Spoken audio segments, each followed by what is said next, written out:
আপনি যদি একটা ভালো জিনিস করেন, ওইটার আপগ্রেডেশন হতেই পারে, আপনি ওটাকে আরো বেটারলি প্রেজেন্ট করবেন, but not copy don't copy paste, copy create. নতুন কিছু যখন বের হয় তখন কিন্তু মানুষজন শুনে এবং সেটা প্রেজেন্টেবল যদি হয়। ক্রিয়েটিভিটিটা শুধুমাত্র আমি সিনেমা, কার্টুন, বিনোদন না, বিনোদনের বাইরেও এটা আমার দরকার। আমার শুধু আইডিয়া করলেই হবে না, আইডিয়াকে উপস্থাপন করার দক্ষতাটাও আমার লাগবে। এই ব্যাপারগুলি বোঝানোর জন্য I need to create some platform where I can reach creative professionals. আসসালামু আলাইকুম সবাইকে। আজকে আমি আছি লার্নিং বাংলাদেশের প্ল্যাটফর্ম থেকে।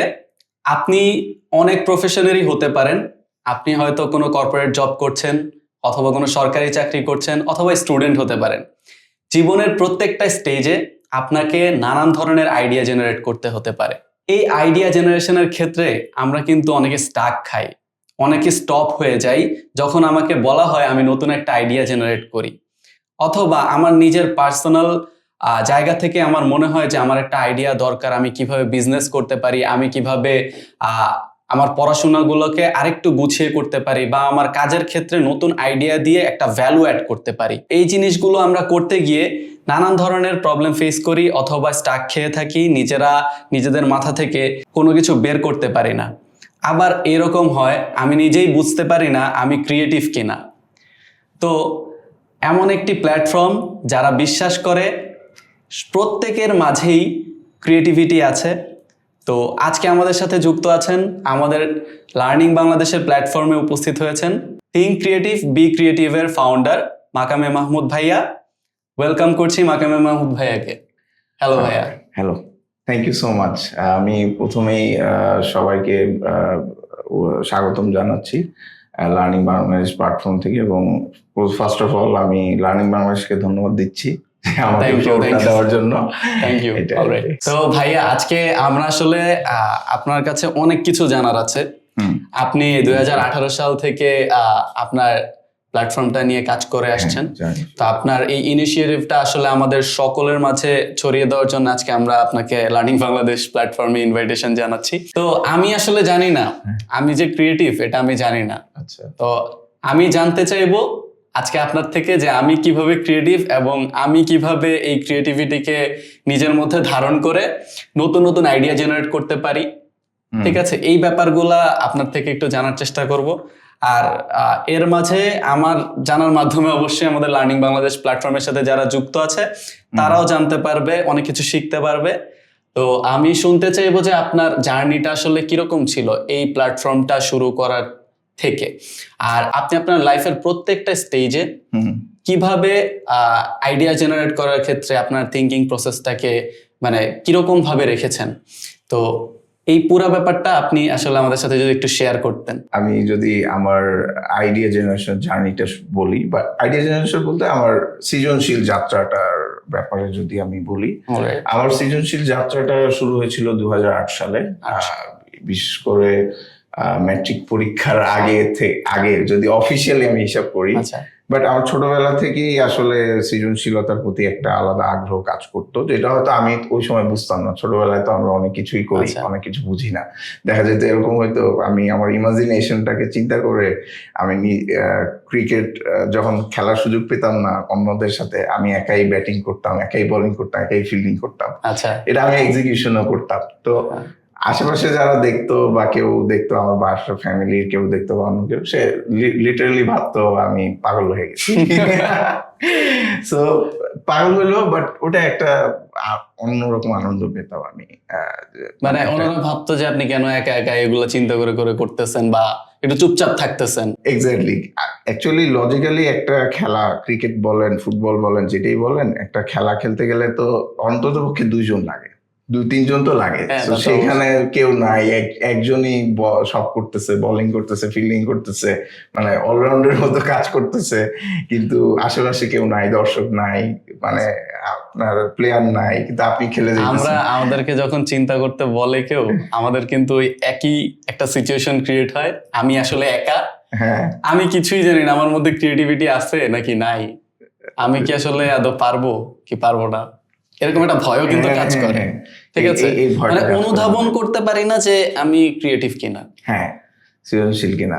মানে আরেকটা বিষয় হয় কি, আমাদের ছোটবেলা থেকে যেটা হয় যে আমাদের সৃজনশীল চর্চা করা হয়, কিছু ফ্যামিলিতে অ্যালাউ করে, কিছু ফ্যামিলিতে করে না, করে এগুলো না। ব্যারিয়ার থাকে, Barrier এই থাকে। কারণে বাচ্চারা শুধু গদবাঁধা পড়াশোনার মধ্যেই থাকে ওই ভয়ে।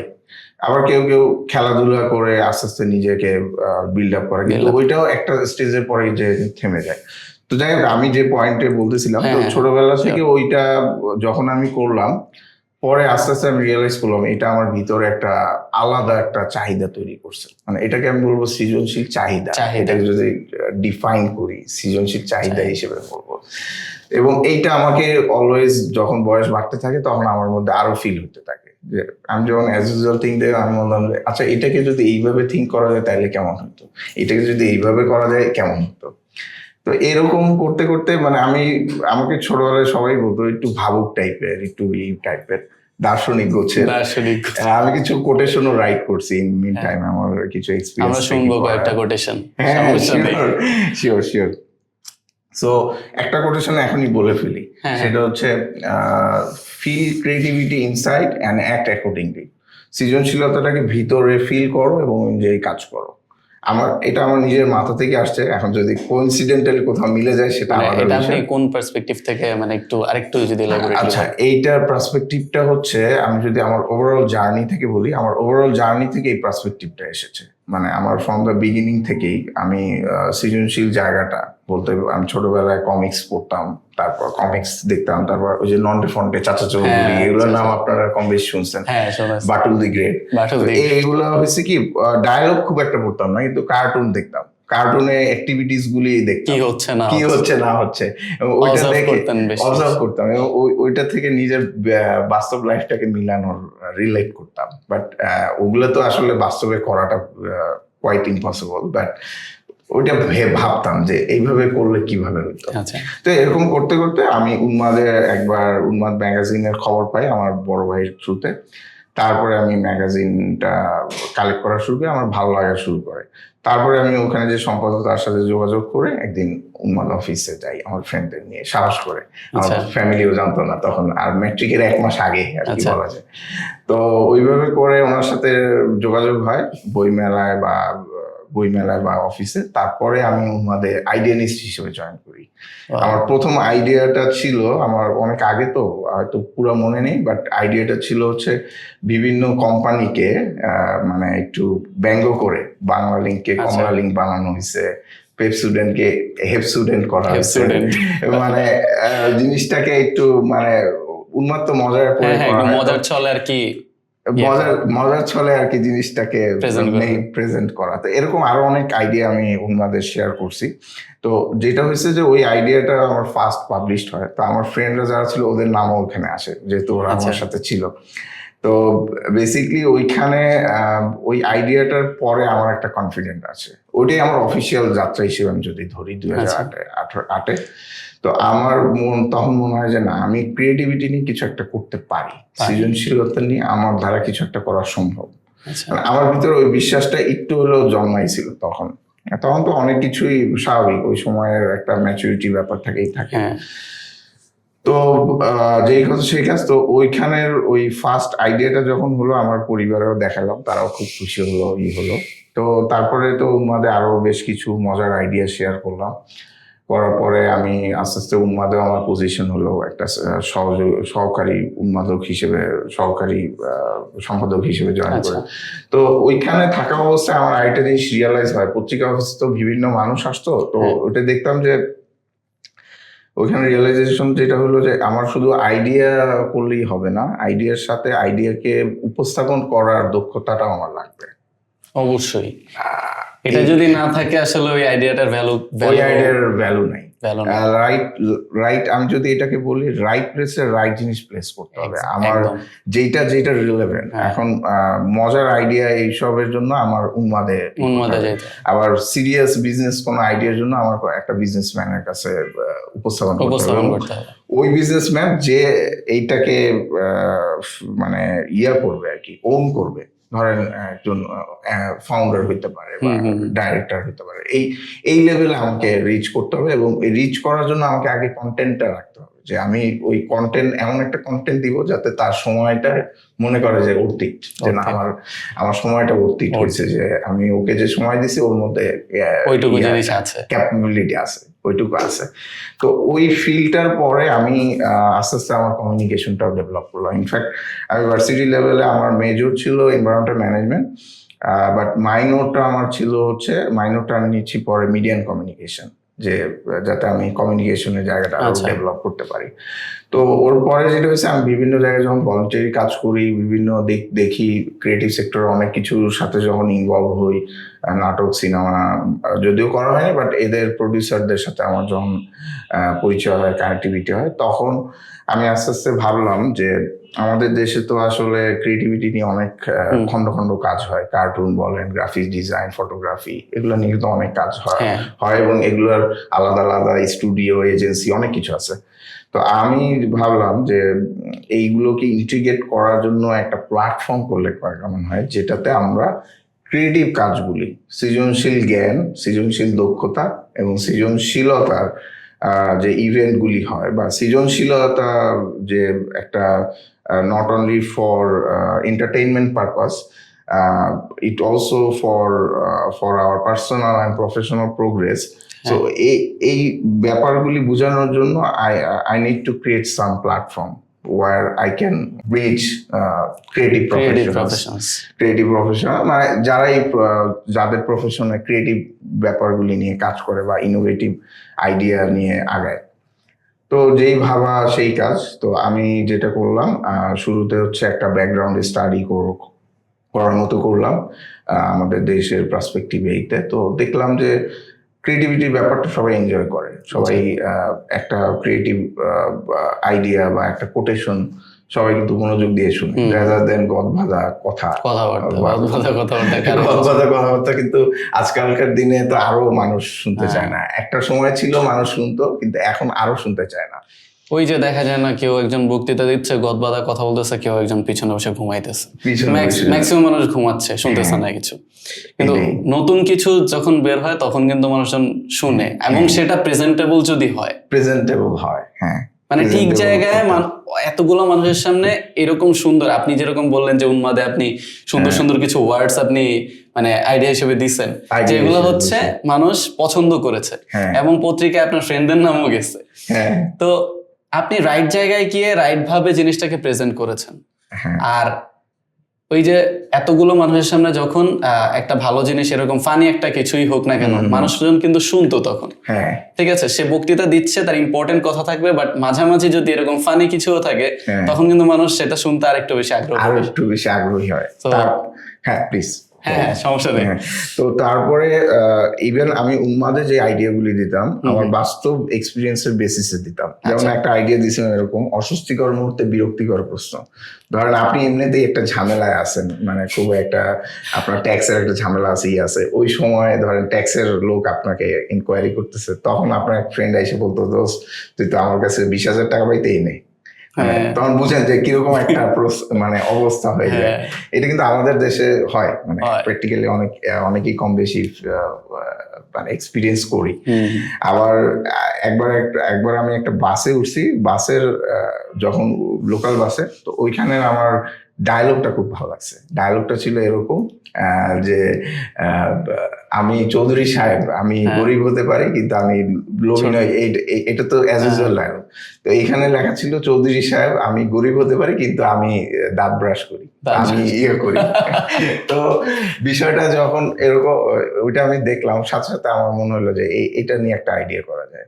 এই আইডিয়াটা আমি পিক করে আমি উন্মাদে প্লেস করি। তারপরে উন্মাদে এটার একটা ফিচার ছাপা হয় যে মানে এই ডায়লগের বেসিসে একটা ডায়লগ। আমার মাথায় আরেকটা জিনিস আসে যে ধরেন এরকম আপনি একটা জিনিস দেখলেন, যেটা থেকে আপনার নতুন একটা আইডিয়া মানে ব্রেনে আসছে হয়তো।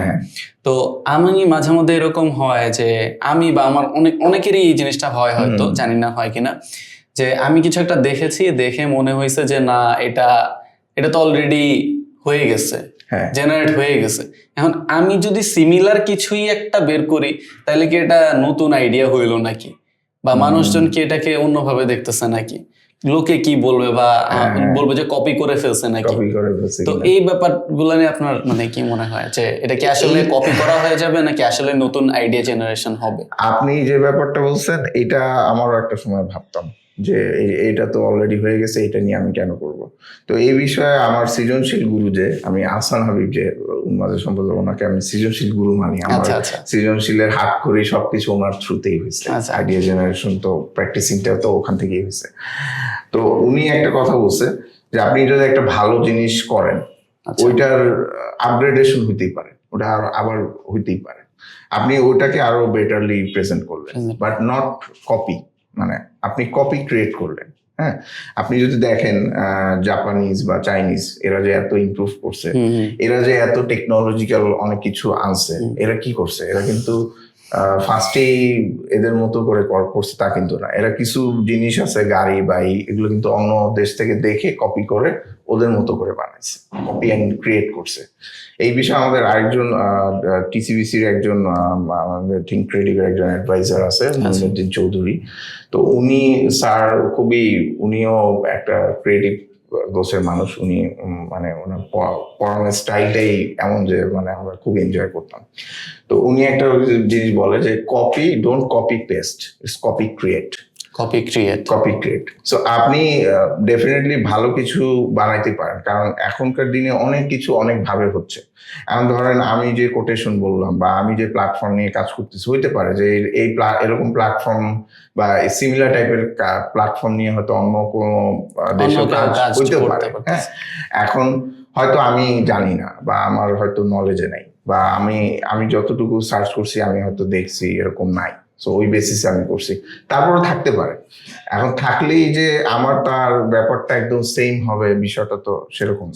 হ্যাঁ, কারণ আমাদের ইনিশিয়েটিভটার নাম হচ্ছে থিঙ্ক ক্রিয়েটিভ বি ক্রিয়েটিভ। এখন ওনার ইনিশিয়েটিভের নাম হয়তো অন্যটা হইতে পারে, থিঙ্কিং বা গ্রো রিচ এরকম কিছু একটা হইতে পারে।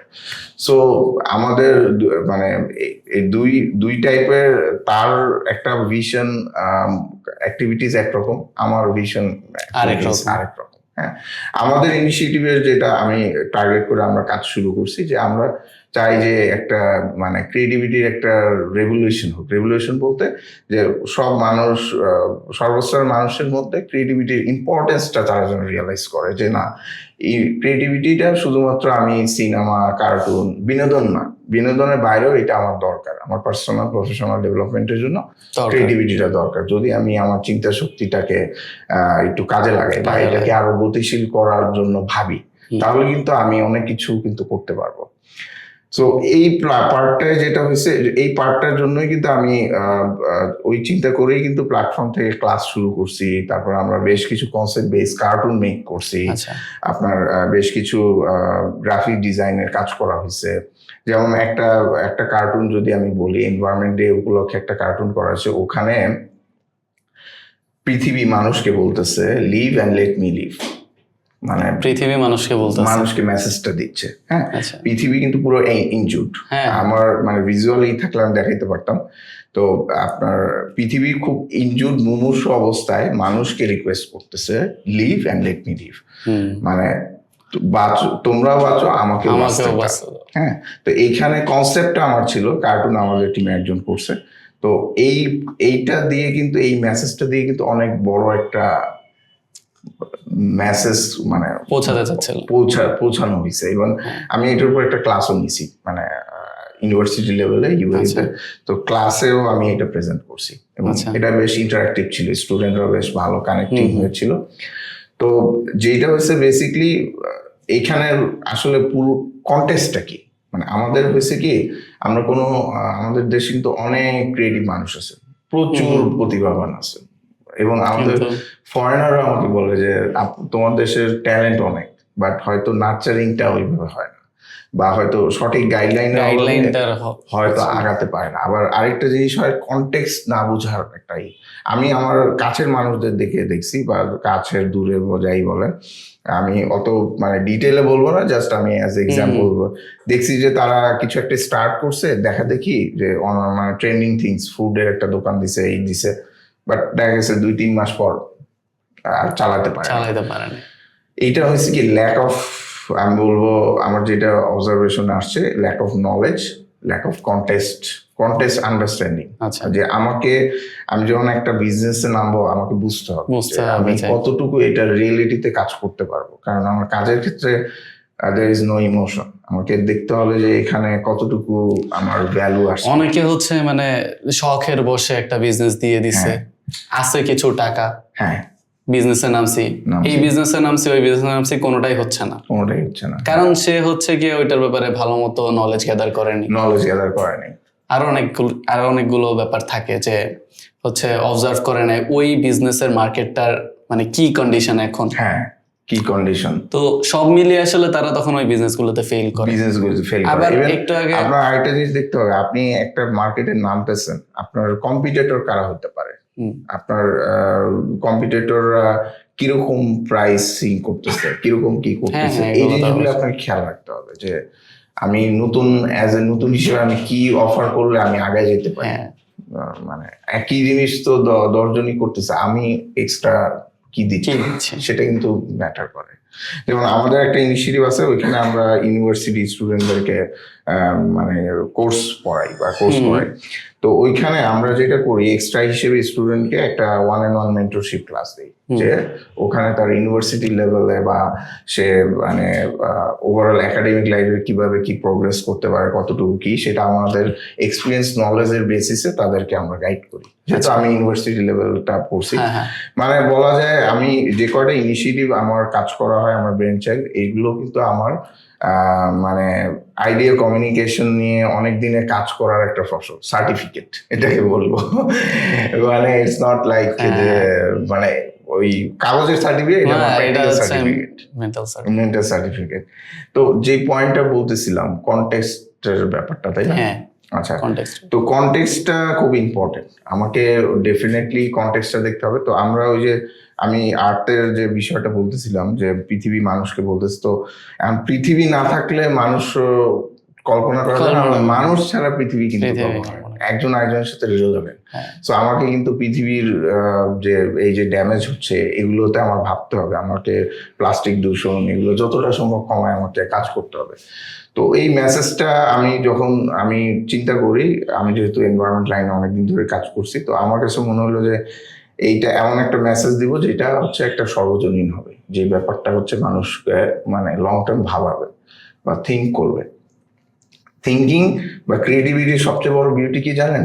যে আপনি একটা কিছু করবেন, সেটা আপনাকে যেন চিন্তা করায়, ভাবার সাথে ওইটা করতে আপনাকে অনুপ্রাণিত করে, যে না আমি এই ব্যাপারটাকে আরেকটু দেখি আমার ওইতে করতে পারি। নট নেসেসারি ওইটাই আপনার করতে হবে, বাট হচ্ছে আপনি জিনিসটা আপনি ইন্সপায়ার হয়ে করতেছেন। যেমন আমি উন্মাদ ম্যাগাজিনে কাজ করে ইন্সপায়ার হয়ে আমি থিঙ্ক ক্রিয়েটিভ ইনিশিয়েটিভটা স্টার্ট করছি।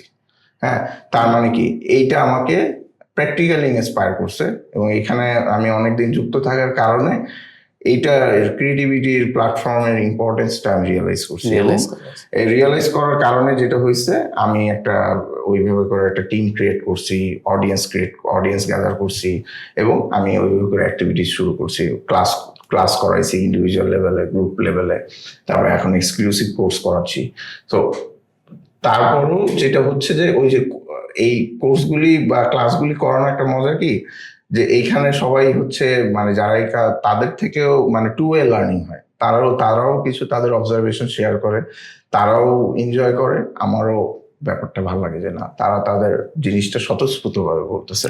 এবং যখন বলে যে আমি এই অ্যাঙ্গেলটা কিন্তু ভাবিনি, থিঙ্কিং এর এই জায়গাটা আমি চিন্তা করিনি, বা এটার যে একটা স্ট্রাকচার আছে বা এটা যে একটা মেকানিজম আমি এইভাবে করে থিঙ্ক করিনি, যখন আপনার এটা মাথায় শক্তভাবে গেঁথে যাবে, আপনি যখন একটা সূত্র মানে মনে রাখেন, ডেফিনেটলি আপনার আগে কনটেক্সটটা কি কনটেক্সটে, কারণ কনটেক্সট ছাড়া সূত্র মুখস্থ করলে আপনি কিন্তু জায়গায় আটকে যাবেন, রেজাল্ট আর বেরোবে না। যেটা আমরা কিন্তু পড়াশোনার ক্ষেত্রেও হয়, যেমন মানে সূত্রগুলো যদি মুখস্থ না থাকে, সূত্রের ইন্টারপ্রিটেশনটা কিভাবে আসছে এটা যদি জানে কেউ, তখন কিন্তু ও ওই সূত্রেই যে কোনো ম্যাথ দিলে ওই ম্যাথটার রেজাল্ট কিন্তু বের করতে পারে।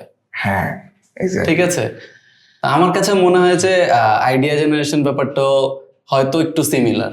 হ্যাঁ, আইডিয়া জেনারেশনটার সূত্রের মতো, যদি আপনি ওইটাকে ওইটার কিছু কনটেক্সট বুঝেন বা যে বেসিক যে আচ্ছা। ব্যাপারগুলো স্ট্রাকচার, ওটা যদি আপনি বুঝতে পারেন, তাহলে আপনার জন্য একদম মানে আইডিয়া, যে কোনো বিষয় নিয়ে আপনি আইডিয়া জেনারেট করতে পারেন। আচ্ছা, যদি আমরা কয়েকটা পয়েন্টে মানে হ্যাঁ। কয়েকটা পয়েন্টে যদি বলি আমাদের অডিয়েন্সের কাছে, হুম। যে যারা এরকম চিন্তা করে যে না আমি ক্রিয়েটিভ, ভেবে নিলাম, এখন ধরে নিলাম হ্যাঁ। আপনাদের কথা শুনে যে আমি ক্রিয়েটিভ, ক্রিয়েটিভ, হ্যাঁ। আমি মন থেকে ফিল করে আমি ক্রিয়েটিভ, এখন আমি কি কি স্টেপ ফলো করলে আমি হচ্ছে গিয়ে নতুন আইডিয়া জেনারেট করতে পারি।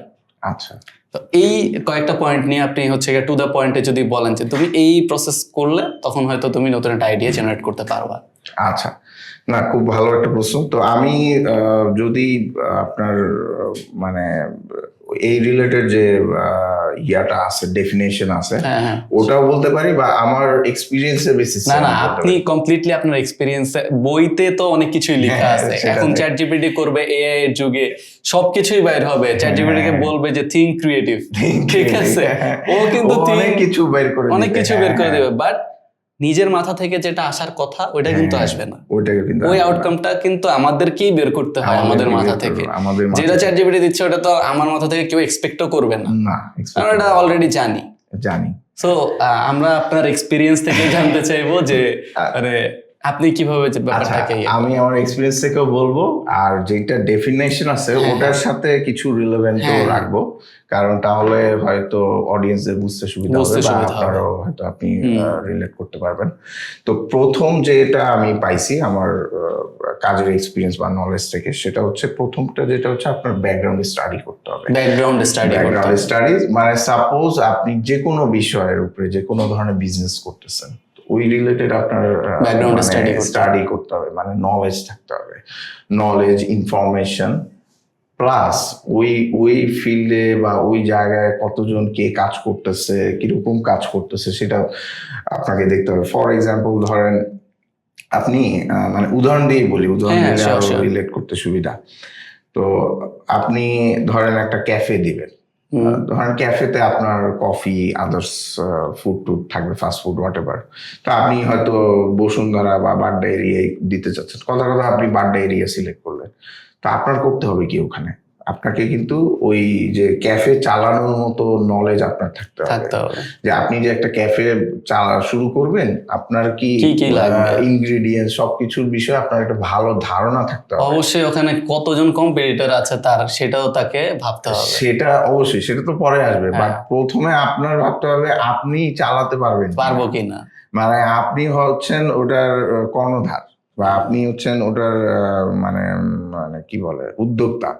একজন উদ্যোক্তাকে এই বিষয়গুলি খুব ভালো জানতে হবে, নট নেসেসারি যে আপনি টেকনিক্যাল সবকিছু ডেপথে জানবে সেটা না, কিন্তু আপনাকে অ্যাটলিস্ট একটা সার্টেন লেভেলের নলেজ, ওভারভিউ থাকতে হবে। আর যদি না থাকে তাহলে যেটা হবে, আপনি একটা সময় যে আপনার আরো স্ট্রাগল হবে এবং দেখা যাবে আপনার ব্যবসা গুটিয়ে নিতে হবে, বা ইনিশিয়েটিভটা আপনি রান করতে পারবেন না। হ্যাঁ, এখন সব ধরনের বিজনেসে কিন্তু মানি ইনভেস্ট করতে হবে, নট নেসেসারি। কিছু জায়গা আছে যে কিছু কিছু ইনিশিয়েটিভ বা প্ল্যাটফর্ম থাকে যেখানে আপনি ব্রেন খাটায় কম ইনভেস্টমেন্টেও অনেক কিছু করতে পারবেন। হ্যাঁ, তো আমি এটা বলার রিজন এইটা, আমাদের অনেকের ধারণা আছে যে বিজনেস করতে গেলে তো অনেক টাকা লাগে, অনেক কিছু লাগে, ম্যান পাওয়ার লাগে, কিন্তু আমরা কিন্তু এই জিনিসটা ভাবি না যে আমার যদি নলেজ থাকে ওই বিজনেস নিয়ে, আর আমার যদি একটু জ্ঞান বুদ্ধি ভালো থাকে, বুদ্ধিমত্তা যেটাকে বলে, বুদ্ধিমত্তা, আমি একটু রিসার্চ আর একটু বেশি করে করি, বুদ্ধিমত্তা থেকেই তো ক্রিয়েটিভিটির বিষয়টা আসে। আমাদের লোগোটাও কিন্তু ওরকম, বাল্বের মানে মাথার মধ্যে বাল্বটা হচ্ছে তো আপনার ক্রিয়েটিভিটি সিম্বল। তো বেসিক্যালি আমি যদি ওইভাবে করে থিঙ্ক করে আগাই, তাহলে দেখবেন যে আপনার যেখানে নর্মালি ইনভেস্টমেন্ট 50,000 লাগতেছে, সেখানে আমার 20,000 টাকা হয়ে যাচ্ছে, 30,000 হয়ে যাচ্ছে। বাট এইটা হইতে হলে তো আমাকে I need to go through the process. If I don't go through the process, বা আমি যদি লং টার্ম কোনো চিন্তা না করি, তাহলে how can I survive my things, মানে আমার ইনিশিয়েটিভ বা আমার প্ল্যাটফর্ম বা যেটাই ব্যবসা যেটাই হোক, আমি লং টার্ম করতে এই ধরনের আপনাদের লার্নিং বাংলাদেশ প্ল্যাটফর্মটা অনেকদিন ধরেই হয়তো আপনারা চালাচ্ছেন বা করছেন। এখন সাব্বির ভাইয়ের যদি এই বিষয়ে নলেজ বা ইয়াটা কম থাকতো, তাহলে ডেফিনেটলি সে কিন্তু এত বেশি দিন বিজনেসটা রান হইতো না এবং এত ম্যান পাওয়ার নিয়ে সে চালাতে পারতো না বা স্টুডিও চালাতে পারতো না। সো একটা বিষয় আছে যে কি জানি বলে, যার মাথা তার ব্যথা।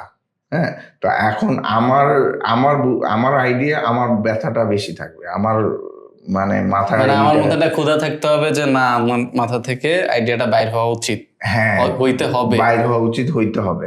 সো ওই জন্য হলেও আমাকে এটা প্রপার একটা গোছু, মানে প্রপার একটা স্টাডি গোছু যাইতে হবে। সো ব্যাকগ্রাউন্ড স্টাডিতে যে জিনিসগুলি আসতেছে, একটা হচ্ছে আপনার সাবজেক্ট নলেজ বা টপিক নলেজ, তারপর ইনফরমেশন গ্যাদারিং, থার্ড হচ্ছে আপনার এক্সিস্টিং যারা কাজ করছে তাদের থেকে আপনার ইনফরমেশন গ্যাদার করা বা তাদেরকে অবজার্ভ করে বা যে হোয়াট এভার যে ওয়েতেই হোক আপনি তাদের থেকে আপনি ইনফরমেশন, এবং আপনার কম্পিটিটর কারা আছে সেগুলো আপনাকে দেখতে হবে। ওইভাবে দেখে তারপরে আপনি নেক্সট স্টেপে যেতে পারবেন।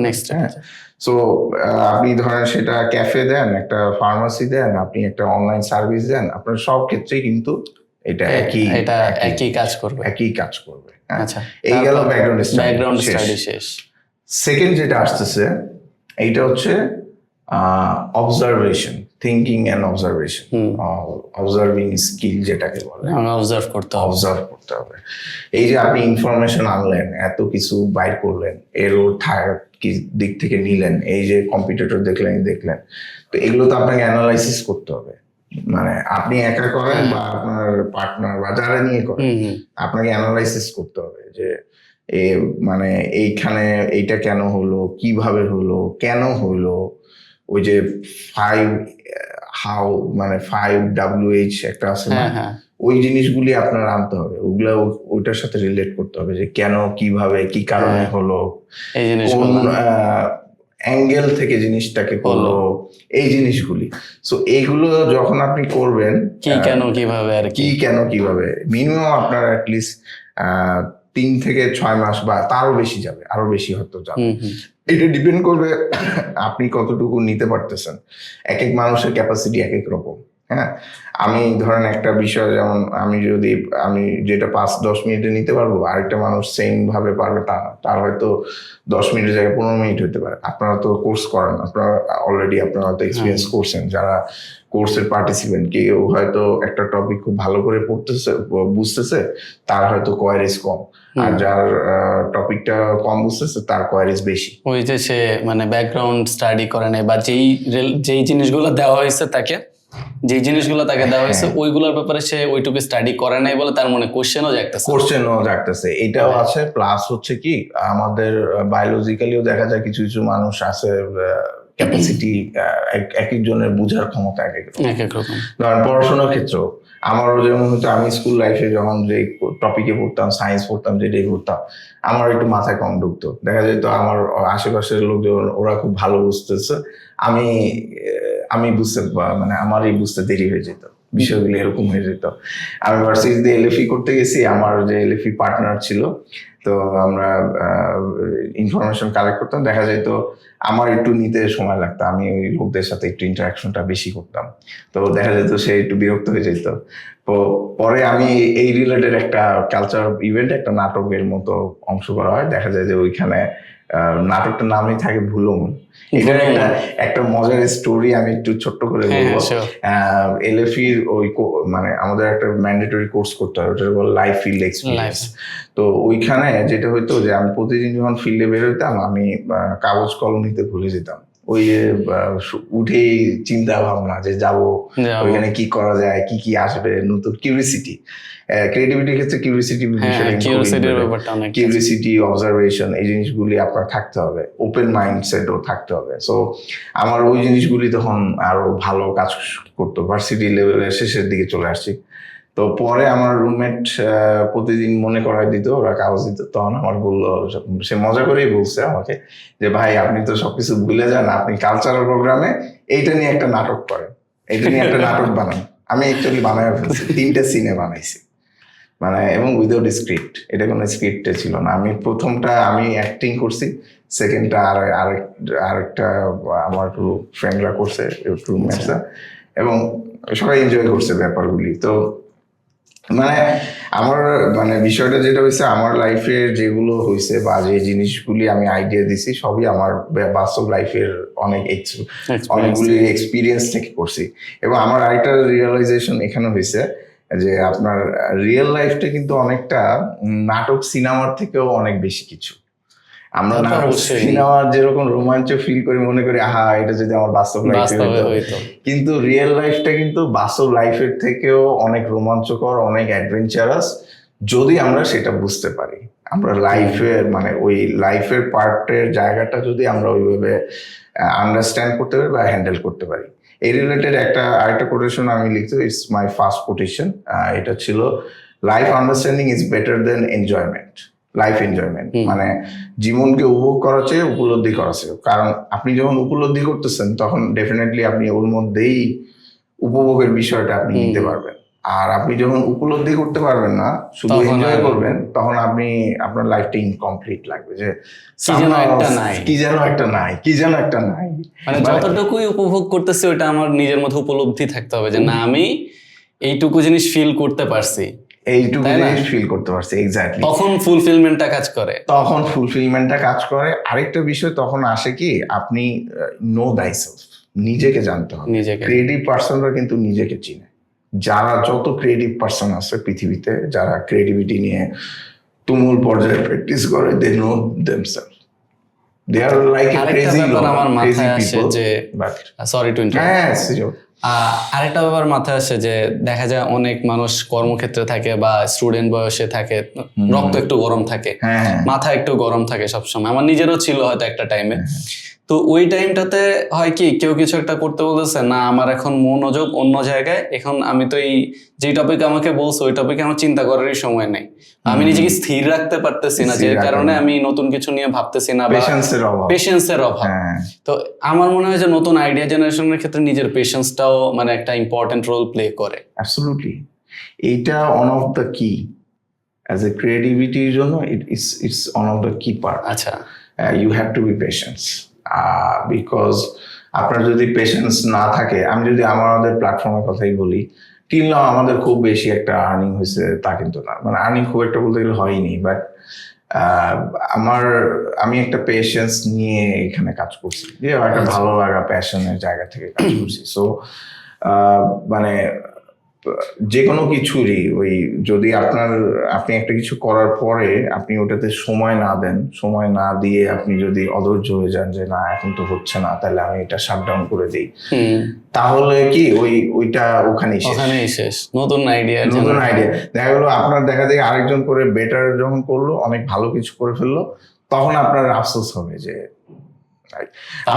আমি ফিল করি যে আমি থিঙ্ক ক্রিয়েটিভ নিয়ে যদি কাজ না করতাম, তাহলে আজকে আমি লার্নিং বাংলাদেশের সাথে আমার এইখানে আমি আসতে পারতাম না, বা কানেক্টিভিটি লজিক্যাল, রাইট? হ্যাঁ, লজিক্যাল ডেফিনেটলি। কারণ আপনারা কোর্স করান, আপনারা চাবেন ইউনিক যে কোর্সগুলি বা যেগুলো হয়তো অডিয়েন্সকে এটা অবশ্যই আমরা চাই। মানে আমাদের কিন্তু লার্নিং বাংলাদেশ প্ল্যাটফর্ম থেকে আর্টিফিশিয়াল ইন্টেলিজেন্সের উপর কিন্তু মানে অনেকগুলো কোর্স আছে, যেখান থেকে অডিয়েন্সরা অনেক কিছু শিখতে পারে। তো অডিয়েন্স শুধুমাত্র আর্টিফিশিয়াল ইন্টেলিজেন্সের উপরেই ডিপেন্ডেন্ট হয়ে যাবে, এটা লার্নিং বাংলাদেশও চায় না। লার্নিং বাংলাদেশও এটা চায় যে আমাদের অডিয়েন্স নিজেরা ক্রিয়েটিভ ভাবে চিন্তা ভাবনা করবে, নিজের অরিজিনালিটি থাকবে কাজের মধ্যে, এটা হচ্ছে ফার্স্ট প্রায়োরিটি। তারপর এআই বা আর্টিফিশিয়াল ইন্টেলিজেন্স ব্যবহার করে সে হয়তো তার কাজের সময়টাকে কমায় আনতেছে, অথবা তার কাজটাকে আরেকটু সুন্দরভাবে গুছায় প্রেজেন্ট করতেছে, এটা হইতে পারে। তো আমরা সেকেন্ড পয়েন্ট গেল, প্রথম পয়েন্টে ছিল আমাদের যে ব্যাকগ্রাউন্ড স্টাডি, আর সেকেন্ড হচ্ছে আপনার ডিটেল অবজারভেশন, মানে যেটা অলরেডি আমরা ডিসকাস করে ফেলছি। তো এআই এর বিষয়ে আমি একটা জিনিস যদি অ্যাড করি, এআইটা আমিও ইউজ করি, এআইটা সবাই আমরা কম বেশি ইউজ করতেছি। এখন এআই ছাড়া চলবে না, কারণ আপনার ট্রেনিং যে টেকনোলজি আছে ওটা আপনাকে অ্যাডাপ্ট করতেই হবে, আজ না হোক কাল। এরকম অনেক উদাহরণ আছে। আপনি নকিয়া কোম্পানির কথা যদি বলি, নকিয়া কিন্তু 2G সেট এগুলো নিয়ে ছিল, ওরা যদি ওই সময় স্মার্টফোন নিয়ে আসতো অন্যান্য কোম্পানির মতো ওপো অন্যান্য, তাহলে কিন্তু ওরা মার্কেটে টিকে থাকতো। সো আমি নকিয়ার উদাহরণটা এই জন্য আনলাম যে আমাদেরকে কিন্তু টেকনোলজির সাথে অ্যাডাপ্টিবিলিটি থাকতে হবে। তো এআই হচ্ছে আমার কাছে যেটা মনে হয়, এআই ইজ লাইক অরিজিনালিটি আমার কাছে থাকবে, অরিজিনালিটি আমার থেকে আসতে হবে, আমি এআই কে ওইভাবে করে কমেন্ট করলে সে একটা সুন্দর কিছু আপনাকে দিবে। এখন কিন্তু মানুষ মানে শুধুমাত্র ভ্যালু দেয় আমার মনে হয় যে ক্রিয়েটিভিটি। হ্যাঁ, কারণ এআই তো সবার হাতে হাতে এআই আছে। হ্যাঁ, এআই দিয়ে আপনি এখন একটা যে কোনো আইডিয়াও আনতে পারবেন, কিন্তু ওই আইডিয়ার লাইভলিনেসটা আনতে হলে আপনার অরিজিনালিটিটা দরকার। মানে ওইটা কিন্তু এআই পারবে না। আমি এর বেশ কিছু ভিডিও আসে তো সোশ্যাল মিডিয়া ট্রেন্ডিং, আমার কাছে ওই ভিডিওগুলি দেখলেই মনে হয় যে ওই আর্টিফিশিয়াল এক্সপ্রেশন, আগের ভিডিওগুলি যেরকম একটা লাইভলিনেস, ওই লাইভলিনেসটা কিন্তু সো আপনাকে মানে আর্টিফিশিয়াল যত কিছুই আসুক, অনেকে বলছে এরা মানুষের জবটাকে থ্রেটেন করবে বা মানুষের জবকে রিপ্লেস করবে। আমি ব্যাপারটাকে এভাবে দেখি না। আমি দেখি যে এইটা হয়তো কিছু মানুষের জবের একটা রিস্ক থাকবে, এটা হতে পারে, বাট এইটা কিন্তু একটা মানুষ মানে প্রফেশনাল লোকদেরকে আরো ডেভেলপমেন্টে হেল্প করবে, তাদের ইনফরমেশন নলেজ গ্যাদারিং আরো ইজি হবে। আগে আপনি গুগলে যখন সার্চ দিতেন তখন একটা টপিকে অনেক কিছু আসতো, এখন কিন্তু আপনার এআই আসাতে যেটা হচ্ছে যে একদম ও স্ট্রাকচার ওয়েতে সবগুলিকে মানে কোঅর্ডিনেট করে একটা অ্যাকচুয়াল অ্যানসারটা আমাদেরকে একটা জিনিসে আনতেছে। আমি যদি জিমিনাইয়ের কথা বলি, জিমিনাইটা আমার ইউজ করা হয় ভালোই। তো জিমিনাইতে আমি দেখছি যখন কোনো ইনফরমেশন আমি পুট করতেছি, যেহেতু জিমিনাইটা গুগলের, তো যেটা হয় যে ওরা গুগলের ইনফরমেশনটা খুব ভালো করে তুলে ধরে। তো আপনি যখন ওইটা যখন চলে আসবে তখন আপনার কি হচ্ছে যে আপনার সময়টা সেভ হচ্ছে। আপনি আগে গুগলে সার্চ দিয়ে অনেকগুলি সাইটে ঘেটে ঘেটে অনেক কিছু বের করা লাগতো, সেই সময়টা আপনার লাগছে না, সেটা কিন্তু এআই আপনাকে সেভ করে দিচ্ছে।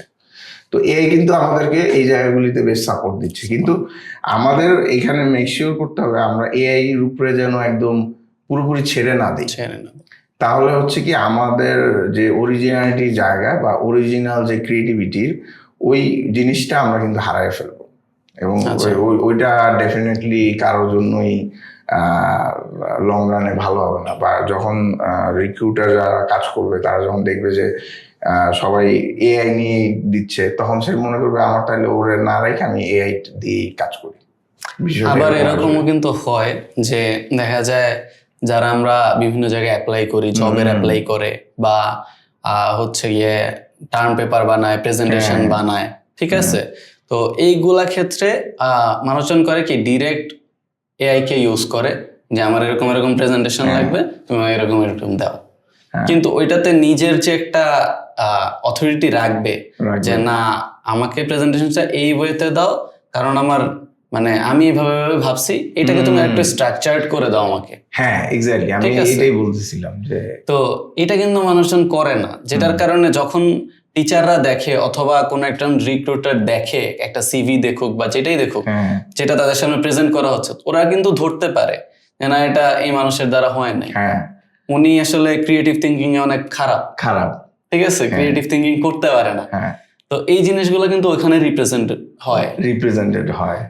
আমি এরকম এটা তো ভালো একটা ইমপ্রেশন ক্রিয়েট করে না। এখন আমি যেটা শুনেছি বাইরের ইউনিভার্সিটির টিচাররা যেটা করে, ওরা হচ্ছে ওই এআই ডিটেক্ট করার একটা অলরেডি আছে। আর বাংলাদেশে আমি ওই কি জানি বলে উন্মাদ অফিসে আমি লাস্ট যেবার গেলাম, ওখানে তখন শুনলাম যে ওই ডেফোডিল ইউনিভার্সিটিতে একটা কাজ করছে তারা, যে স্টুডেন্ট যারা এআই দিয়ে অ্যাসাইনমেন্ট করে তাদেরকে তারা করে কি, যখন টিচার তো দেখলেই বুঝতে পারে যে এআই একদম পলিশ করা, আর যাদেরটা ধরেন অতটা পলিশ না, একটু অনেক গ্রামাটিক্যাল মিস্টেক আছে তাকে দেখা গেছে মার্কসটা বেশি দিছে, আর যে এআই করছে তার মার্কসটা কমাই দিছে। কারণ সে বুঝতে পারছে সে হয়তো মাথা ঘেটে বা একটু কাজ করে করছে। তো এগুলো কিন্তু মানে ব্যাপারটা হচ্ছে এইটা, যে এআইটাকে যদি আমি মনে করি যে এআই দিয়ে আমার সব হয়ে যাবে, আমি মানুষ বুঝবে না, মানে এইটা ভাবা একটা চরম বোকামি। কারণ এখন সবাই এর ব্যাপারে একটা ভালো ধারণা রাখে। মানে যেই সেক্টর, মানে আমি যদি কন্টেন্ট রাইটিং বলি, যে যে সেক্টরগুলিতে এআইটা বেশি লাগে, ওই সেক্টরে যারা লিড করতেছে বা যারা কাজ করতেছে, they already aware of this. So যেটা করতে হবে, অলরেডি লার্নিং বাংলাদেশের প্ল্যাটফর্ম থেকে অনেক প্রফেশনাল লোকজন যারা না মানে অলরেডি মানে হায়ার প্রফেশনে আছে, বাট তাদের মানে এআই আসার পরে তারা আসলে এটার সাথে অ্যাডাপ্ট করার জন্য আমাদের লার্নিং বাংলাদেশের প্ল্যাটফর্ম থেকে যে এআই রিলেটেড যে কোর্সগুলো আছে, বুট ক্যাম্পগুলো আছে, এবং 1 মাস ব্যাপী আমাদের একটা ট্রেনিং সেশন হয়, ওইগুলোতে এনরোলড হয়। ওনারা কিন্তু এখান থেকে অনেক ভালো ভালো জিনিসগুলো মানে কালেক্ট করে নিয়ে যেতে পারে। এবং এটা ওনাদের যে চিন্তা ভাবনা, ওনারা কিন্তু আগে অ্যানালগ টাইপের ছিলেন, ঠিক আছে? ওনারা কিন্তু ওনাদের টাইমে কিন্তু এখন তারা আরো বেশি শার্প হয়ে গেছে। যখন দেখতেছে না আমি এভাবে চিন্তা করি, কিন্তু পরবর্তীতে যখন এআই আসছে, ও তো আমার চিন্তাটাকে আরেকটু গুছাই দিচ্ছে। হ্যাঁ, কিন্তু অথরিটি আমার, যে আমি ইনপুট দিচ্ছি, এআই আমাকে গুছাই দিচ্ছে, যত তাড়াতাড়ি ফরম্যাটে এনে দিচ্ছে, কাজ করার এক্সিকিউশনের জন্য যাইতে পারি, সেটার একটা প্রসেস ক্রিয়েট করে দিচ্ছে। তো এইটা তাদের জন্য বেশি হেল্পফুল হয়ে গেছে। কিন্তু এখন আমাদের জেনারেশনে আমরা যেটা ফেস করতেছি, যে আমরা চিন্তা করার সময়টা অন্য কাজ করতেছি, কিন্তু যখন আমার চিন্তা করার কথা ছিল তখন ওই কাজটা আমি চিন্তা করিনি, ওইটা নিয়ে চিন্তা করিনি। আমি করছি কি, এখনই আমার লাগবে, এখনই আমি চ্যাটজিপিটি করলাম বা হচ্ছে জেমিনি ইউজ করলাম, কোপাইলট ইউজ করলাম, করে আমার অ্যাসাইনমেন্ট করে সুন্দর মতো জমা দিয়ে দিচ্ছি। ঠিক আছে, এখানে কিন্তু আমি নতুন করে কিছু চিন্তাও করিনি। আবার আমার ওই স্কোপটা কমে গেছে। অ্যাসাইনমেন্টে গেছে চ্যাটজিপিটি, জেমিনাই সব মিক্স করে কাজ করে, এরকম আছে করে। তো এই তো, তারপরে যদি আমরা থার্ড পয়েন্ট শেষ গেল, ফোর্থ পয়েন্টে যদি আসি, থার্ড পয়েন্ট যেটা হচ্ছে যে আপনার ওইটা কি বলে, অ্যাসোসিয়েশন, মানে লিঙ্কিং করা, অ্যাসোসিয়েশন এন্ড হচ্ছে আপনার নেটওয়ার্কিং। তো আপনি যখন ওই সেকেন্ড স্টেজটা পার করে ফেললেন, আপনার ওই কাজটা হয়ে গেল, যে আপনি অলরেডি একটা সাম আপে আসছেন, আপনি এরকম কিছু একটা আনবেন, এক্সপ্লোর করবেন, বা কি বলে ওইটাকে, আপনি ওটা নিয়ে আগাবেন, আপনি মন স্থির করে ফেলছেন, বা আপনার সাবকনসিয়াস মাইন্ড থেকে এটাই আপনি আগাচ্ছেন। তারপরে এখন ওইটা যেটা করতে হবে, যে আমি যে এটা করতেছি, আমি ধরেন একটা ফার্মেসি দিব, আমি একটা ক্যাফে দিব, এটা দেওয়ার জন্য আমার কোথায় কোথায় কাদেরকে এটা জানাইতে হবে, বা কাদের থ্রুতে আমি এটার ভালো রেসপন্স পাবো, সেটা আমাকে কিন্তু তখন একটা ম্যাপিং করতে হবে। ওটাকে স্টেক হোল্ডার ম্যাপিং বলতে পারেন, বা মানে লিস্ট বলতে পারেন, যেটাই বলেন, মানে পটেনশিয়াল লিস্ট, যে মানে একজনের থ্রুতে আপনি 4 জনের কাছে যাবেন। ধরেন আপনার ইউনিভার্সিটির ডিপার্টমেন্টের একটা টিচারের কাছে আপনি পিচ করলেন যে আপনি এরকম কিছু একটা করতে যাচ্ছেন, যে স্টুডেন্টদের জন্য 10% ডিসকাউন্ট বা এরকম কিছু একটা। তা আপনি হয়তো টিচার, বা হয়তো একটা কোম্পানিতে আপনি এমডি বা লেভেলে অ্যাপ্রোচ করলে, তারা যখন তাদের এমপ্লয়ীদেরকে এটা শেয়ার করবে, ডেফিনেটলি তারাও তখন ইনফ্লুয়েন্স হবে, বিকজ টিচার বা বস এদের দ্বারাই কিন্তু সাবঅর্ডিনেট বা যারা থাকে তারা বেশি ইনফ্লুয়েন্স হয়। তো আপনার ওই জায়গাগুলিতে হচ্ছে মানে নেটওয়ার্কিং এর ব্যাপারগুলি দেখতে হবে। মানে আপনার যে কমিউনিকেশন স্কিলটাও কাজে লাগাইতে হবে। কমিউনিকেশন স্কিলটা খুব ইম্পর্টেন্ট। এই জন্য আমি বললাম যে আইডিয়া কমিউনিকেশন কিন্তু এটা একটা মেকানিজম, একটা আরেকটা ছাড়া হয় না, একটা আরেকটার পরিপূরক।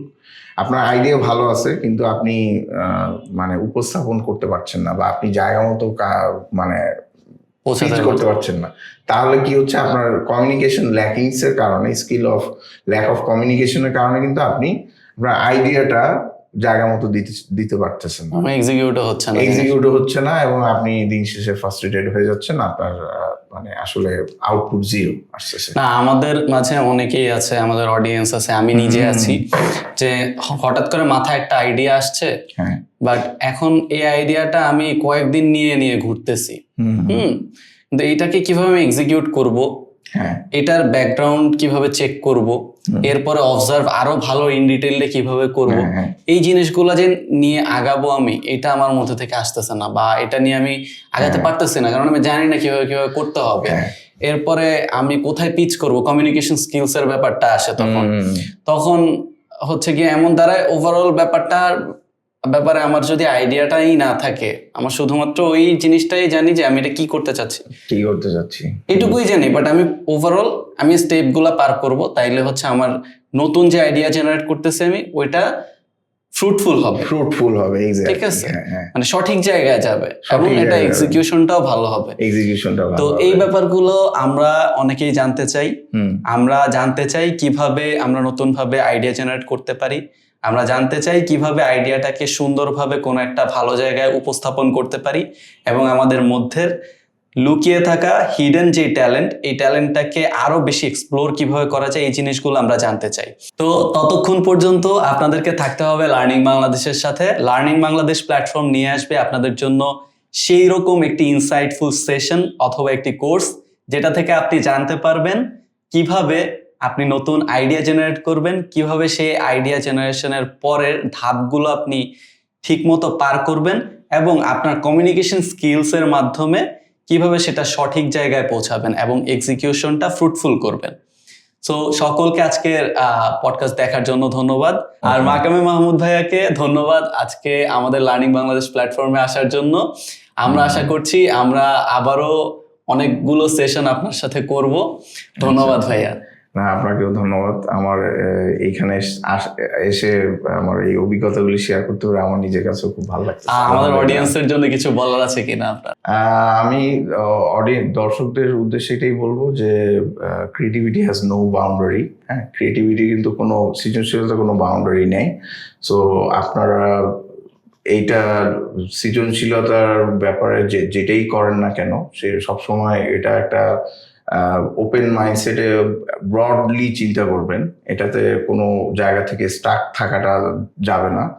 আর সৃজনশীলতায় সবচেয়ে বড় ব্যাপার হচ্ছে আপনার সাহস, তারপরে নিজের জানার যে আগ্রহ, এই কিউরিসিটিটা আপনারা ধরে রাখবেন, তাহলে আপনারা দেখবেন অনেক কিছু এক্সপ্লোর করতে পারবেন এবং দেখা যাবে যে আপনি নিজেই অনেক আপনার, যেহেতু আমরা সবাই কম বেশি ক্রিয়েটিভ স্কিল আছে, আমরা আমাদের ওই ক্রিয়েটিভ স্কিল দিয়ে আমরা নতুন কিছু বের করতে পারবো।